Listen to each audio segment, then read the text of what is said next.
உலகெங்கிலும் உள்ள லட்சக்கணக்கான கோடிக்கணக்கான புரட்சி அன்பு ரசிகர்களுக்கு இனிய வணக்கங்கள். மனித புனிதர் ஏழை எளிய மாணவர்களை ஆயிரக்கணக்கில் மாணவர்களை ஐபிஎஸ் IAS மாற்றிய புரட்சி தலைவரின் வாரிசுன்னு கூட சொல்லலாம். எங்கள் தலைவர் சைதையார் அவர்களை ஒரு கருத்து, சைதையார் நல்ல கருத்து தான் சொன்னார்.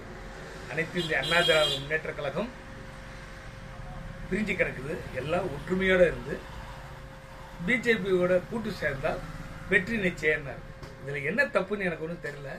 கெஸ்ட் ரோலா வந்துட்டு போறாருன்னு எடப்பாடியார் அவர்கள் சொல்லியிருக்காங்க. இது மனசு ரொம்ப வேதனையா இருக்கு. எடப்பாடியார் அவர்களுக்கு ஒரே ஒரு விஷயம் தெளிவுபடுத்துறேன். நீங்க ஒன்றும் முதலமைச்சரா மக்கள் செல்வாக்கில் நீங்க வரல, அதை புரிஞ்சுக்க. யாரால நீங்க வந்தீங்கிறத நான் இன்னும் சொல்ல வேண்டிய அவசியம் இல்லை. நமக்கு நாமே மேல சேர அள்ளி பூச்சிக்க வேண்டாம். சைதையாரை பத்தி பேசும்போது கொஞ்சம் யோசனை பண்ணுங்க. சைதையார் சாதாரண மனிதர் நினைச்சுக்காதீங்க. அவருக்கு பின்னாடி கோடிக்கணக்கான புரட்சி தலைவருடைய ரசிகர்கள் பக்தர்கள் இருக்காங்க. என்ன செஞ்சாருன்னு கேக்குறீங்க. கட்சிக்கு அவர் என்ன செய்யல? முதல் மேயர், அனைத்து இந்த அண்ணா திராவிட முன்னேற்ற கழகத்துடைய முதல் மேயர், சென்னை மாநகர ஆட்சி மேயர். ஏன் இப்படி நடந்துக்கிறீங்கன்னு தெரியல. நல்லவங்கள் எல்லாம் ஒதுக்கிட்டு வாழ்நாள் பூரா நீங்க என்னத்தை பெரிய சாதிச்சிட்டு போறீங்க? இன்னைக்கு வரைக்கும் ஒரு எலெக்ஷன்லையும் ஜெயிக்கல. உங்க நிலைமையை முதல் புரிஞ்சுக்கிங்க. எடப்பாடியார் அவர்களுக்கு சொல்றேன், அனைத்து இந்த அண்ணா திராவிட முன்னேற்ற கழகம் இரும்பு கோட்டை. அதுல நீங்க குறுக்கு வழியில வந்தீங்க, நேர் வழியில வரல. நீங்க பணம் கொடுத்துதான் பொதுக்குழு உறுப்பினர்கிட்ட நீங்க வாங்கினீங்கிறதெல்லாம் இனிமேல் பேசுனா சேரு அசிங்கம். நீங்க காசுனால எல்லாத்தையும் வாங்கிடலாம், ஆனா நல்ல புரட்சத்துல ரசிகர்களை வாங்க முடியாது.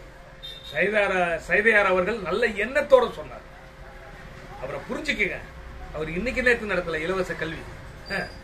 எத்தனை வருஷம், 30 ஆண்டுகளுக்கு முன்னாடி நான் நடத்திட்டு இருக்கிறேன். நீங்க ஒண்ணு சொல்லுங்க பார்க்கலாம். நீங்க இப்ப முதலமைச்சராகி எத்தனை லட்சம், எவ்வளவோ பணம் உங்ககிட்ட இருக்கலாம். எத்தனை இதுக்கு அனைத்து இந்த அண்ணா திராவிட முன்னேற்ற கழகத்துல எத்தனை இலவச இது நடத்திருக்கீங்க? நான் நடத்தினேன். 2002 இருந்து 2007 வரைக்கும் புரட்சி தலைவி அம்மா இலவச தையல் பயிற்சி மையம் நடத்தி 1100 ஏழை பெண்கள் படிச்சுட்டு போனாங்க. தனபால் அவர்கள் அமைச்சரா இருந்தப்போ வந்து துவக்கி வச்சாரு. இப்ப நினைச்சுக்கோங்க, நாங்கெல்லாம் செஞ்சோம். நான் சைதையாரெல்லாம் நாங்கெல்லாம் தலைவராக ஏற்றிருக்கோம்னா சாதாரண விஷயம் இல்லை. தயவு செய்து சைதையாரை பத்தி பேசும்போது கொஞ்சம் நீங்க கொஞ்சம் மனசுல நினைங்க. நல்ல மனிதர் அவரு, மனித புனிதர், மனிதநேய காவலர்.